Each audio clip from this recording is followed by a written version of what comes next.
नमस्ते। आज हम क्लास 10 हिंदी इलेक्टिव के पाठ नंबर 4 के हरिशंकर प्रसाद जी के लिखे हुए भोलाराम का जीप पढ़ेंगे।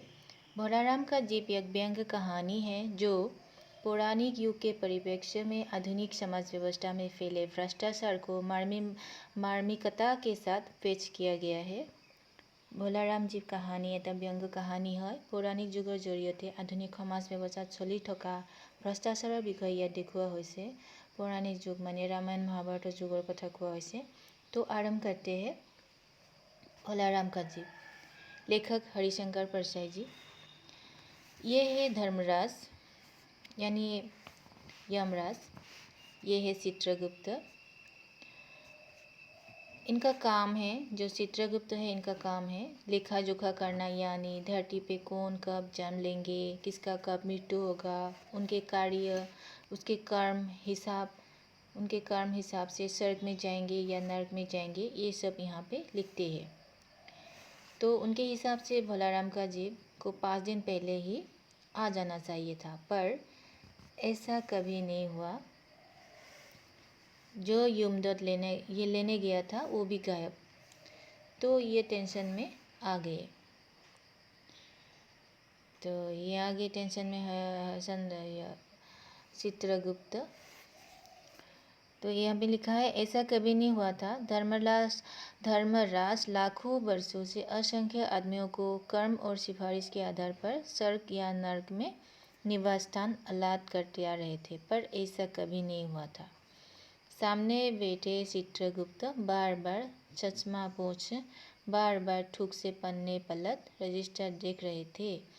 भोलाराम के जीव ने 5 दिन पहले ही देख त्यागी, परंतु अभी तक यमदूत भी नहीं पहुंचा। तो यहाँ पे में एक साथ आप लोगों को एग्जाम में आने वाले प्रश्न भी देख के जाएंगे। तो भोलाराम का जीव ने कितने दिन पहले देह त्यागी थी? तो भोलाराम के जीव ने 5 दिन पहले देह त्यागी। तो ये याद रखना होगा, 5 दिन पहले भोलाराम के जीव ने देह त्यागी। तो ये भी प्रश्न आते, ऐसा कभी नहीं हुआ था। ऐसा क्या कभी नहीं हुआ था? ऐसा नहीं हुआ था कि कोई मर गया है, कोई जीव मर गया है तो वो उसी टाइम आ जाता है स्वर्ग या नरक में, लेकिन वो 5 दिन हो गए अभी तक वो जीव नहीं आया, नहीं पहुंचा है। इसके बाद देखते हैं। तो जो यमदूत लेने गया है वो भी मिसिंग है, वो भी अभी तक नहीं आया। तो महाराज के पूछने पर ही यमदूत ने कहा, तो महाराज ने उसको पूछा कि अभी तक यमदूत नहीं आया। तो उसी टाइम वो जो यमदूत था वो बदहवास से आ गया। तो महाराज के पूछने पर ही यमदूत कहा कि उसी समय बदहवासी आकर होकर यमदूत आया और बोला कि भोलाराम का जीव उसे सकमा देकर भाग गया। जो भोलाराम का जीव है उसने क्या किया? यमदूत को सकमा देकर भाग गया। चित्रगुप्त ने कहा, महाराज आजकल पृथ्वी पर इस प्रकार का व्यापार बहुत चला है। लोग दोस्तों को फल बेचते हैं और वे रास्ते में ही रेलवे वाला उड़ा लेते हैं। धर्मराज ने व्यंग्य से चित्रगुप्त की ओर देखते हुए कहा, तुम्हारी भी रिटायर होने की उम्र आ गई। भला भोलाराम जैसे नगण्य दीन आदमी से किसी को क्या लेना देना। इसी समय कहीं से घूमते फिरते नारद मुनि वहाँ आ गए। उन्होंने धर्मराज से कहा, क्यों वो चिंतित है? पूछा, उसे किसी निवास स्थान की समस्या तो नहीं? तो उसी समय नारद आ गए। उनको धर्मराज को चिंतित देखकर पूछा, आप क्यों इतना चिंतित हो रहे हैं? तो धर्मराज ने कहा, वो समस्या तो कभी तल हो गई मुनिवर। नरक में पिछले 7 सालों में बड़े गुणी कारीगर आ गए हैं। कोई इमारत के ठेकेदार है जिन्होंने पूरे पैसे लेकर रद्दी इमारतें बनाई। यहाँ पे जो 7 लिखा है सालों होगा, लो होगा सालों। पिछले सालों में बड़े ज्ञानी कारीगर आ गए हैं। कोई इमारत के ठेकेदार है और कोई है इंजीनियर ओवरसियर। तो नारद ने पूछा, उस पर इनकम टैक्स तो बकाया नहीं था? हो सकता है उन लोगों ने रोक लिया हो। चित्रगुप्त ने कहा, इनकम होता तो टैक्स होता, वो तो भूख मरा था। तो नारद ने बोला मामला बड़ा दिलचस्प है। अच्छा मुझे उसका नाम पता तो बदलाओ, मैं पृथ्वी पर जाता हूँ। चित्रगुप्त ने रजिस्टर देखकर बताया कि भोलाराम नाम था उसका। जबलपुर शहर के घमापुर मोहल्ले में नाले के किनारे 1-1.5 कमरे के टूटे फूटे मकान में वो परिवार समेत रहता था। तो इसमें प्रश्न आते हैं कि तो भोलाराम कहाँ रहता था? वो कहाँ रहता था? जबलपुर शहर में वो रहता था। और उसके परिवार में कौन कौन है? उनकी एक स्त्री है, 2 लड़के और 1 लड़की। और उनका उम्र 65 साल हो गया था, सरकारी नौकर था और 5 साल पहले रिटायर हो गया था। और मकान का किराया 1 साल से नहीं दिया था। मकान का किराया कितना साल से नहीं दिया था? 1 साल से नहीं दिया था। तो इसमें ये प्रश्न आते हैं। तो भला नारद जी उनके घर गए, भोलाराम के घर गए। तो माँ बेटी के सम्मिलित क्रंदन से ही नारद भोलाराम का मकान पहचान गए। तो नारद ने बोला नारायण नारायण। द्वार पर जाकर उन्होंने आवाज़ लगाई नारायण नारायण। लड़की ने देखकर कहा आगे जाओ महाराज। तो जो भोलाराम की लड़की है उसने उसको देखकर वो सोच रही थी कि वो साधु सन्यासी है जो भीख मांगने के लिए आए हैं, तो इसलिए उनके घर में तो कुछ है ही नहीं देने के लिए, इसलिए उनको आगे जाने के लिए कहा। फिर नारद ने कहा कि नहीं, तुम अपनी माँ को बुलाओ। तो उसकी माँ आ गई, तो स्त्री आ गई। भोलाराम की पत्नी बाहर आई। नारद ने कहा माता भोलाराम को क्या बीमारी थी? तब माता ने कहा क्या बताए? गरीबी की बीमारी था। 5 साल हो गए पेंशन पर बैठे, पर पेंशन अभी तक नहीं मिली। हर 10-15 दिन में एक दरख्वास्त देते थे, पर वहाँ से या तो जवाब ही नहीं आता था। तो यहाँ पे भी एक प्रश्न है, भोलाराम को क्या बीमारी थी? भोलाराम को गरीबी की बीमारी था। ये है। तो ये है। तो स्त्री ने कहा महाराज आप तो साधु है, सिद्ध पुरुष है, कुछ ऐसा नहीं कर सकते कि उनकी रुकी ही पेंशन मिल जाए? तो स्त्री ने भोलाराम को ही कहा कि आप ही उस सरकारी दफ्तर में जाके पूछताछ करिए, उसका पेंशन क्यों अटका हुआ है। तो आपकी बात, आप साधु सन्यासी है तो आपकी बात मान भी सकते हैं। तब नारद ने कहा कि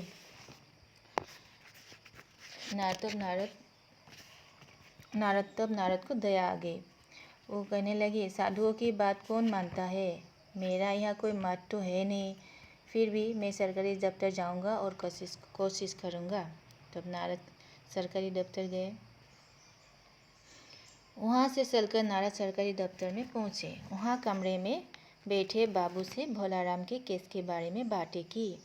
उसने नारद को ध्यानपूर्वक देखा और बोला भोलाराम ने दरख्वास्तें तो भेजी थी, पर उन पर वजन नहीं रखा था, इसलिए कहीं उड़ गई होगी। तो क्या बाबू ने क्या कहा? एक बाबू जो कमरे में बैठे थे उनके भोलाराम के केस के बारे में बताया। तो बाबू ने कहा कि भोलाराम ने दरख्वास्तें तो भेजी थी, पर उसमें वजन नहीं रखा था। ये यहाँ पे वजन का अर्थ हुआ, यहाँ से जो वजन है, वजन का अर्थ है रिश्वत। उसने मतलब रिश्वत नहीं दी, इसलिए उसका जो फाइलें है उड़ गई है। तो नारद को समझ में नहीं आया। उन्होंने कहा भाई ये बोझे पेपर वेट तो रखे, इन्हें क्यों नहीं रख दिया? जो पेपर वेट दबे, वो जो रंग नीला, ये हरा नीला लाल रंग का है पेपर वेट रखा है, उनको रख देते तो उड़ नहीं जाता। तो बाबू अच्छा बोला आप साधु है, आपको दुनियादारी समझ में नहीं आती, दरख्वास्तें पेपर वेट से नहीं दबती। खैर आप उस कमरे में बैठे बाबू से मिलिए। नारद उस बाबू के पास गए। उसने तीसरे के पास भेजा, तीसरे ने चौथे के पास, चौथे ने पांचवें के पास। जब नारद 25-30 बाबुओं और अफसरों के पास घूम आए, तब एक चपरासी ने कहा महाराज आप क्यों इस झंझट में पड़ गए? आप अगर साल भर भी यहाँ चक्कर लगाते रहे तो भी काम नहीं चलेगा। आप तो सीधे बड़े साहब से मिलिए, उन्हें खुश कर लिया तो अभी काम हो जाएंगे। तब तब नारद ने क्या किया, तो बड़े बाबू के कमरे में गया। तो उस समय जो बड़े बाबू के कमरे के पास चपरासी था वो ऊँध रहा था, वो मतलब उसको नींद आ रहा था, इसलिए उन्हें किसी ने छेड़ा नहीं। इसमें छोड़ा आ रहा है, छेड़ा नहीं होगा, छेड़ा होगा, इस छोड़ा नहीं।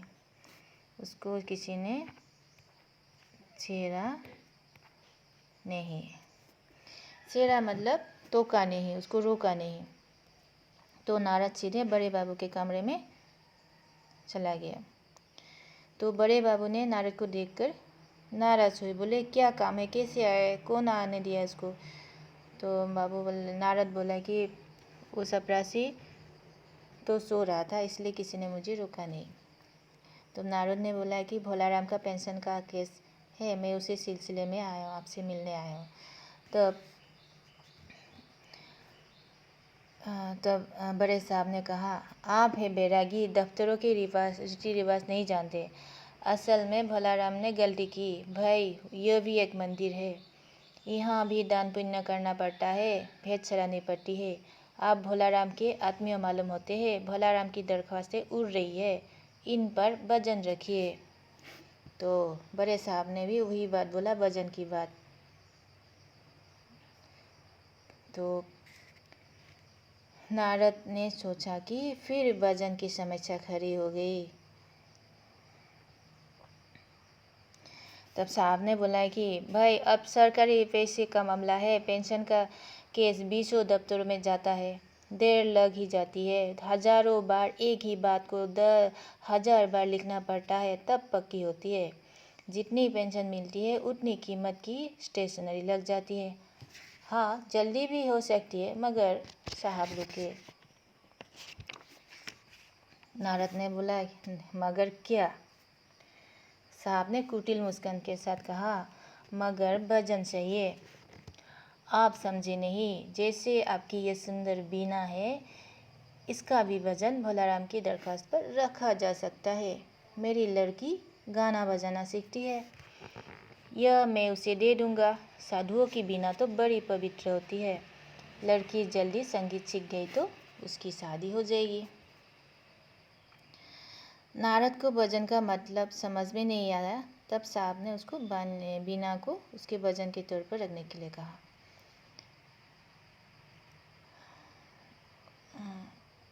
तो नारद अपनी बीना को सीनते देखकर जरा घबराए, फिर संभल कर बीना साहब को देकर टेबल पर रख दिया और भोलाराम की पेंशन का ऑर्डर निकालने के लिए कहा। तो साहब ने क्या किया, उसका जो भोलाराम का फाइल है वो चपरासी को लाने के लिए कहा। जब फाइल लेके आया तो साहब ने पूछा कि क्या नाम बदलाया था। तो नारद ने सोचा कि थोड़ा ऊंचा सुनता है, यानी कि उसको कम मतलब ऊंचा जोर से बोलेंगे तभी उसको सुनाई देगा। इस तरह वो समझ के बोला कि चिल्ला के बोला कि भोलाराम। तब वो फाइल में से आवाज़ आई, कौन पुकार रहा है मुझे? पोस्टमैन है क्या? पेंशन का ऑर्डर आ गया? तो ये सुन के नारद चौंक गए। तो उसके नारद को जल्दी बात समझ में आ गई। उसने सोचा, हाँ यहीं पे है भोलाराम का जीप। तब नारद ने कहा, मैं नारद हूँ, चलो स्वर्ग में तुम्हारा इंतजार हो रहा है। तब उसमें फाइल में से आवाज़ आई, मुझे नहीं जाना, मैं तो पेंशन की दरख्वास्त में अटका हूँ, यही मेरा मन लगा है, मैं अपनी दरख्वास्तें छोड़कर नहीं जा सकता। तब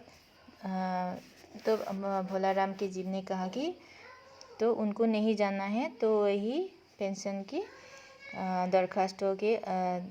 दरख्वास्तों में ही वो रह जाएंगे और उसको छोड़ कर उसका ही वहाँ पे ही उनका मन लगा है, इसलिए वो यहीं सरकर कहीं नहीं जाएंगे। तो यही है भोलाराम का जीव की कहानी। तो आज तक इतना ही, धन्यवाद।